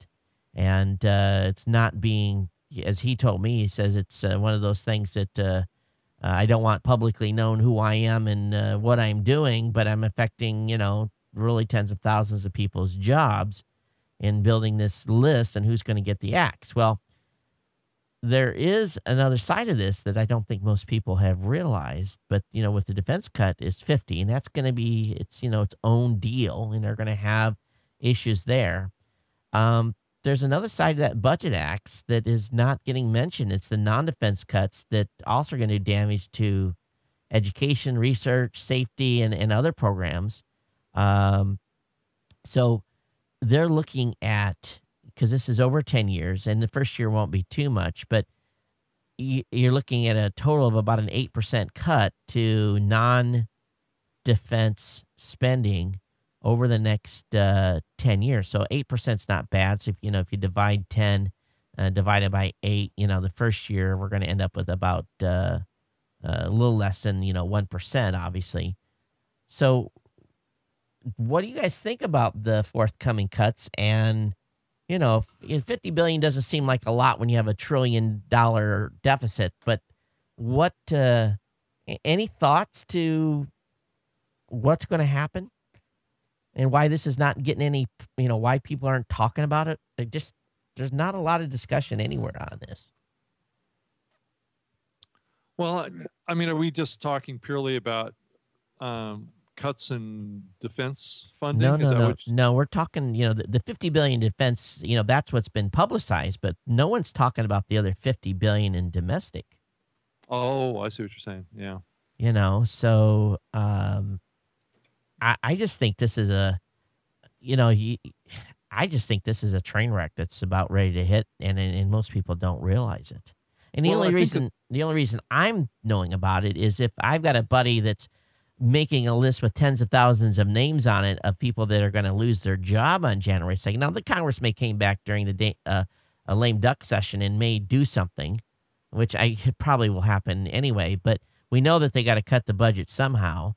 Politics aside, $50 billion from domestic and $50 billion from defense in January 2nd, 2013 is not going to go unnoticed. Well, Todd, I think this issue is kind of at the center of the presidential debate right now between the Democrats and the Republicans. I don't think they're talking this particular issue. Well, they're talking about the concept of the budget of cuts to defense spending versus cuts to domestic programs, right? Yeah. From a broader picture. I think that there's almost a mutual agreement not to talk about this because I'm serious because it's something both recognize that, in my opinion, because they couldn't come to an agreement, they set these draconian sorts of things in play, figuring the other guy was going to blink. Right. And it was this game of chicken. And that's what it is. They're both heading towards each other on the road, and that's why we're not hearing about it, because both sides recognize it's going to be a train wreck, that something has to be done. The thing I do love on NPR, they have mentioned this, and the name of the little show segment, they call it Cliff Notes. I know it's non-technical, but I don't even know if Cliff Notes exists anymore, but it was really important to me at one time in my life. In the scheme of the budget, $100 billion. Are we going to miss $100 billion out of the budget? Probably not. They spend that like it's peanuts. But to me, it's kind of and really where I'm because I've prior Navy and I got all these buddies that are defense, and it's just I kind of watch where watch there's folks out there scared to death over this cut, and as they should be, but I'm thinking, this is only year one. It's only $100 billion combined year one. This has got to go for 10 years. So I think it's just going to be ugly if they don't do nothing. It's gonna be. You think unemployment was high now? Stand by.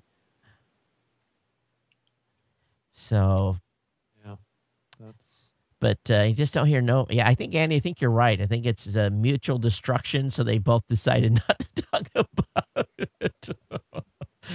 Oh, that's for sure. But I'm just surprised that the press hasn't talked about it more. I just don't. Even if it's it's probably because it just turns political.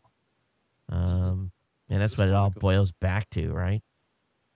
Hey, any of you eat maple syrup or with your pancakes? I love maple syrup. I have been known to use real maple syrup, not the. Did you guys hear about the maple syrup heist that happened up in Canada? No, what happened? Well, the police have recovered 16 tractor trailers of maple syrup, about 600 barrels, and they were able to recover those. And so now they're being escorted back to Quebec under police escort. So I guess that's it used to be Intel chips that they used to hijack. Now they're hijacking maple syrup. Yeah, It's it was expensive a stuff. I don't know if strategic you. reserve type of thing to compensate for bad years, bad harvest years. It was kind of their hedging supply. Yeah. Well, that's expensive stuff. It's like 16, $18 for a quart of that stuff. Yeah. So anyway, they're part of it was like $200 million or something worth of maple syrup that was stolen. So they got the syrup back. And I bet it won't be in a warehouse anymore that's not very secure. You know, you think about 600 barrels of maple syrup. That's a lot.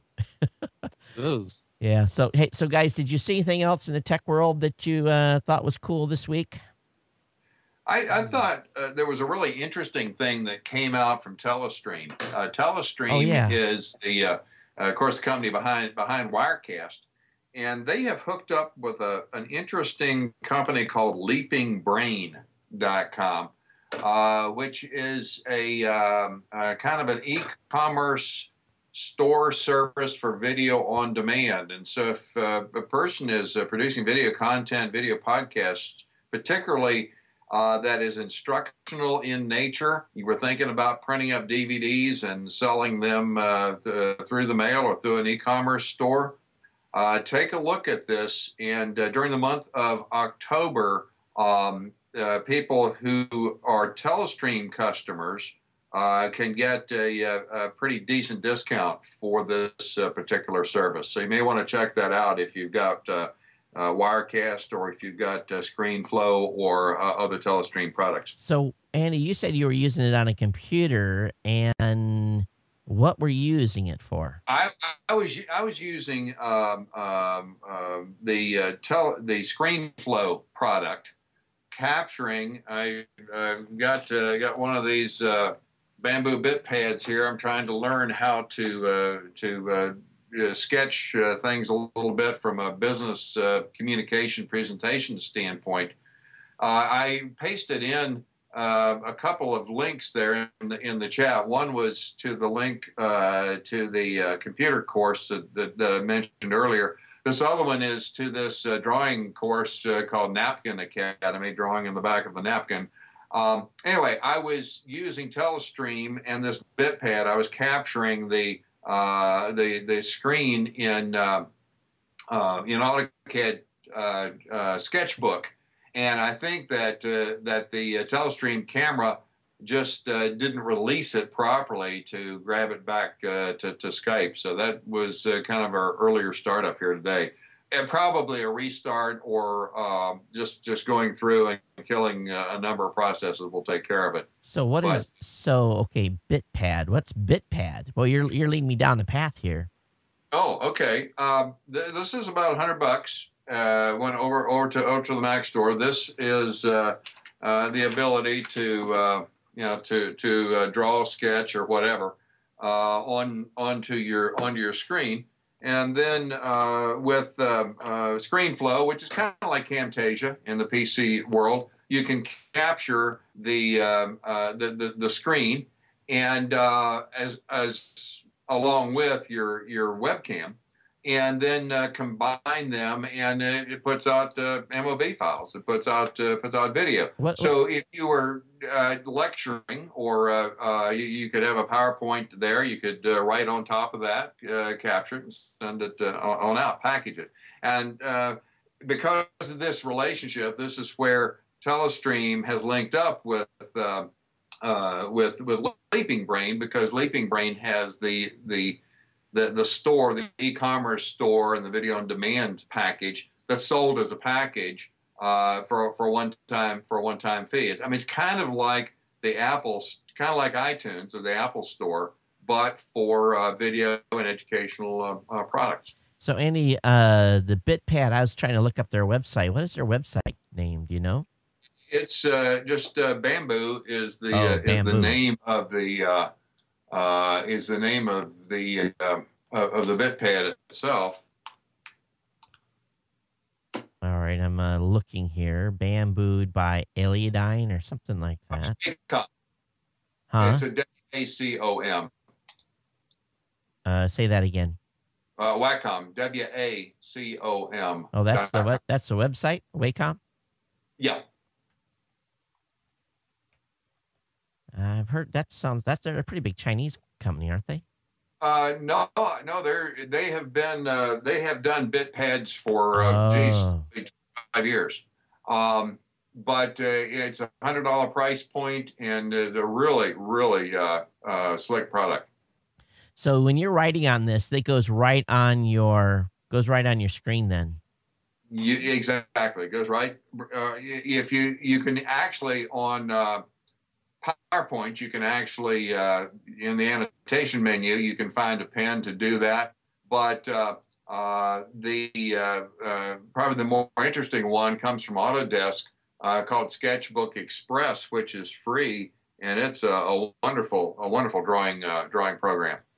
So you're just using that on top of presentations that you're giving. So if you got something on the screen, you can point towards it and make the annotation and doodle it up and everything.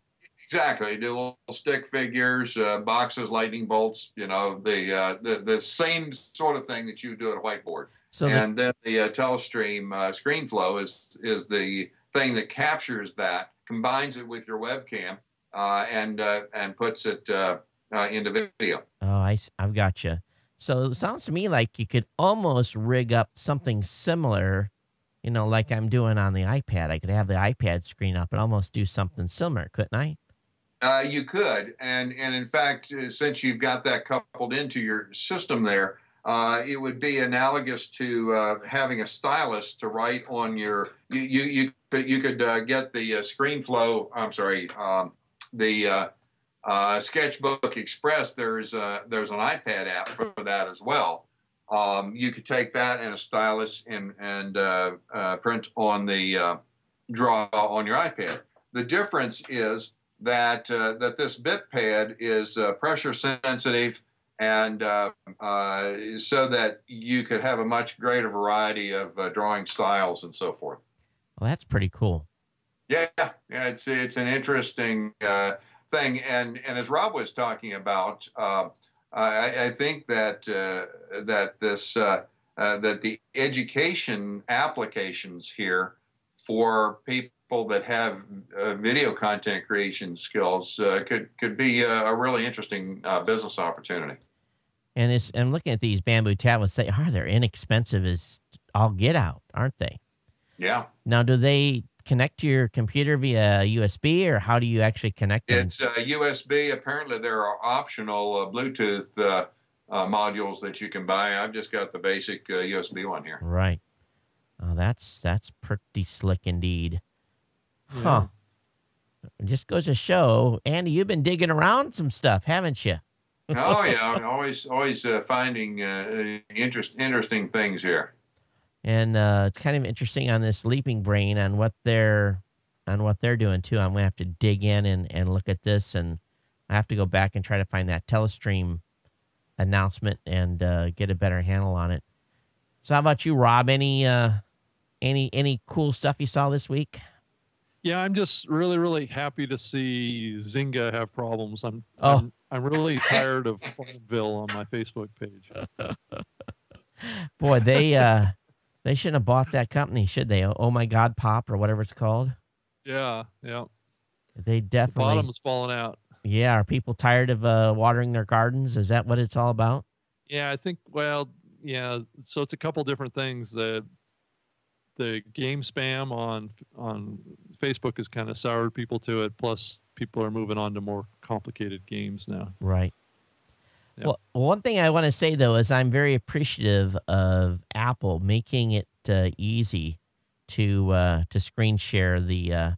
This was if we'd have had this in the very beginning, where I actually could choose the screen. The mirroring is absolutely fantastic. And what I've done here is and I'm going to show you guys my little trick and how I'm making this get into the system.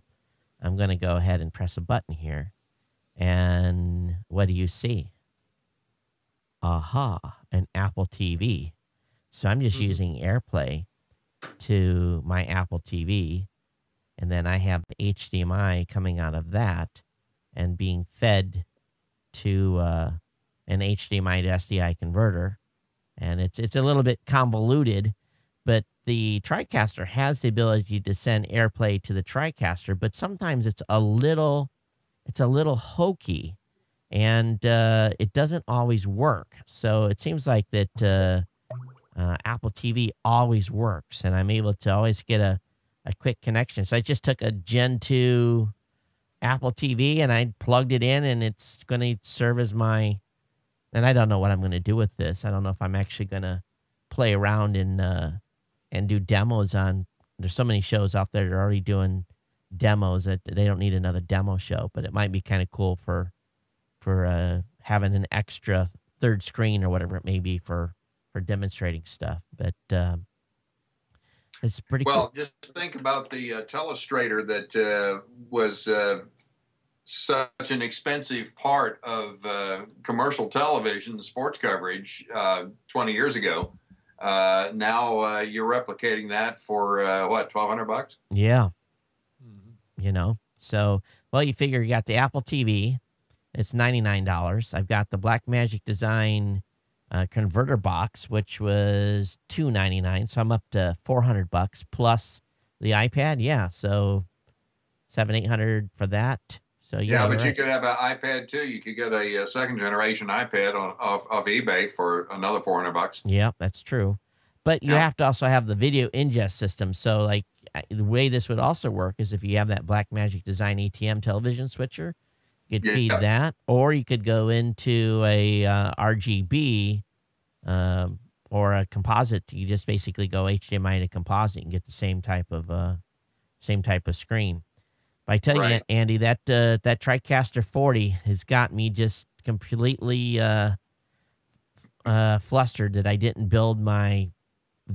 wait on my portable system. I'm just, it's one of those things. Well, there's two, that makes two of us. You know, you go and you basically build something because you know that they don't have one available, the product you want available, and you get it built, and 3 weeks later they announce a doggone new system, and you're just like, can I eBay this thing or?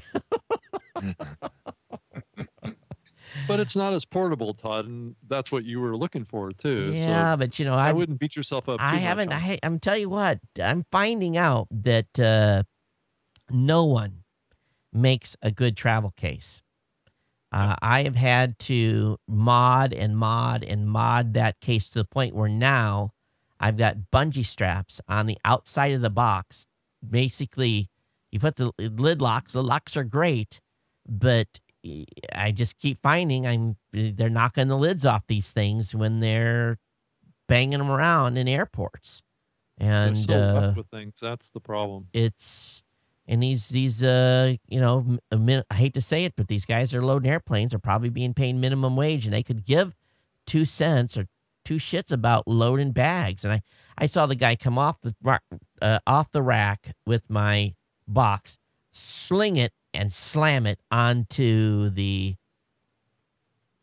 thing that was going up in the airplane and knock the lid off right there in front of me. If I'd have had my webcam going, it would have been one of those guitar moments.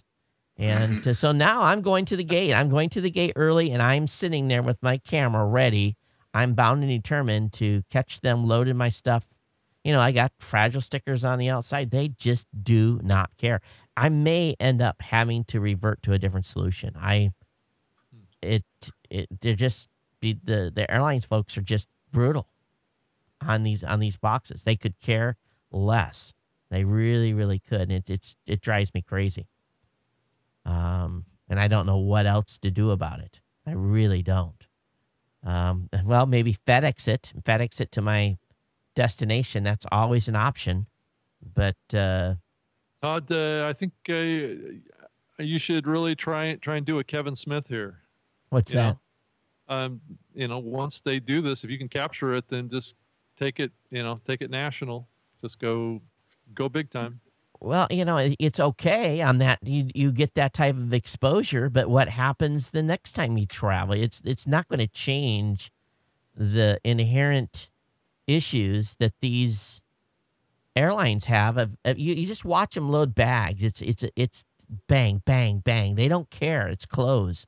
But when you get a box, I went out and bought another box. I bought a true roadie box that has super hardcore lids. And I'm looking at this thing. How am I going to get this thing in and out of airports? Because there's no wheels. This whole I'm going to get big topic muscles. is a total powder keg, right? I mean, it's just ready to explode. I think if you talk to anybody that travels and puts a bag in there, I mean, I've had wheels get knocked off of my bags. I've had my bags get torn up and things broken inside of them, and I think it's just a powder keg ready to blow if somebody starts it, and the big press and the big media gets on top of it. They'd be happy to run with it if they had a good story. So what I'm going to do now is, when I went to the airport last time, Lay says, "Well, you can't check that in. Those has got bungee straps on the outside. We've had our workers get hit with those in the eyes as they've come loose." And I'm like, "Well, quit knocking my lids off. Quit treating my bag. I wouldn't have to put these on the outside." Yeah. And I have big red arrows now on because what TSA is opening it up and looking inside. So now I've got big red arrows that basically are helping them align the latch so that they close the latches so it actually latches. And it's almost like I'm giving instructions on how to close the box. It's not even complicated. And it amazes me when you go to the to buy bags. I'm talking about luggage for your clothes. Apparently, the thing that is in vogue right now is to take the bag and put the 4 little wheels on the corner.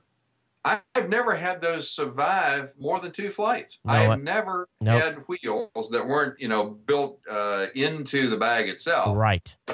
Anything that protrudes is going to get knocked off. I mean, don't even bother having it. But that's the style that the luggage manufacturers are trying to promote right at present. I've never had a Pelican box opened. I've traveled, and Pelicans have a little thing, they snap, and you have to press the button in and open it. My last trip to Vegas, out comes the Pelican box, and the lid's open. Like batteries. I mean, $300 batteries, clunk, clunk, clunk, clunk, clunk, clunk, clunk, clunk, and all kind. And I had to beg the airlines to go down in the luggage area and look for some piece parts that there was impossible to replace. They found the one piece that would have sunk us for CES because I didn't have that piece, went missing in there through the conveyor belt system. The lady took an hour. She found it. I gave her a hug. I'm at the airport. I give this lady a hug. I said, "You got to come over here." I said, you deserve a hug. And she didn't want a hug, but I was appreciative that she had found that piece for me. And I'm like, how does a Pelican case get, and they won't let you put locks on stuff no more because the TSA will cut the damn locks off. Go ahead and buy TSA approved locks, lock your bags, and see how long they last. They won't make 2 trips and those locks will be gone. And pisses me. I mean, it pisses me off to no end. Do you think I'm passionate about this? And don't try the nylon tie wraps. They don't care for them either. No, they'll cut those. So now what I'm going to do with my box? It's not to cut them. It's the delay that instead of processing through the system, that gets you thrown over to the work it later pile. Right. So what I'm going to do with my box now before my next trip, which I'm starting next Saturday night, is I'm going to get commercial Velcro. And it's got the double stick stuff. So I'm going to Velcro pieces on the lids. And then what I'm going to do is I'm going to drill through each of those Velcros that's being going and put on the side. And I'm going to spot tie the Velcro to the lids and the stuff so that the Velcro can't be torn off. And then I'm going to put the Velcro strap on. We'll see how that does, because I put Velcro on stuff before and I get to the next destination and the Velcro's gone. The two pieces of Velcro are completely MIA. So now, okay, all right, let's play this. I will, and believe me, when I get done, I will have a whole instructional video on how to airport proof any box that you're going to be traveling with. Gator should pay me $1 million because they do not. I tell you, Gator, you want to be test case right here, buddy. Your guys, all these companies, your stuff is crap. Latches. Oh, not to mention, like the outside rim where they have it riveted. Oh, they did a great job riveting. You don't even want to know how I'm holding the case. Hey, spot ties, they are amazing. Enough spot ties, you can build up some tensile strength. Todd, take a deep breath now, Todd. It's okay. Everything's going to be okay. Glue gun. That's your next step. The hot glue. Oh, that hot glue would last like a New York minute, Andy. It would just get. You don't understand. They're like, I'll take some pictures and send them to you guys. You'd be like shaking your head. I'm on box 2. I'm on my second box. Yeah, well, there's solvent welding technology. Well, here's the next thing you're trying to do. You're trying to stay under 50 pounds, right? That's the goal. You can buy a box that would survive the airport, but the weight starts off at 32 pounds in the box itself. Hey, Todd, I can see a solution for you in the future. Just use an AutoCAD and come up with a design that could be printed out with the MakerBot. No, what the solution is just to start only do audio podcasting on the road and not worry about the video. Oh, there you go. That's the answer. So that's the key. And you try to keep the audience happy, but I think the solution is just to say the hell with video on the road and do audio. As much as it pains me. But all right, guys, we're way, way, way over. And for those who've been watching, thanks for hanging out for 2 hours. It's been our pleasure to bring you this show. Andy and Rob, thanks for coming and thanks for hanging out. Sorry for keeping you so long. And Andy, where can they find you? You found me at SDR News. So what's going on with the show over there? Well, we are working on several particular things. We've gotten delayed a little bit over what we had originally planned, but I think it's going to be worthwhile. So sdrnews.com. And right. Rob, how about you? Where can they find you at? Oops. Probably the best place is at my website, robgreenlee.com, and then on Twitter at robgreenlee. All right, guys. Well, if I can hit the right buttons, too many buttons to move here. Thanks for hanging out. Everyone else, geeknews@gmail.com. Of course, you can call our voicemail hotline at 619-342-7365 and leave us a comment. But until then, everyone take care. We'll see you next time. Aloha. All right.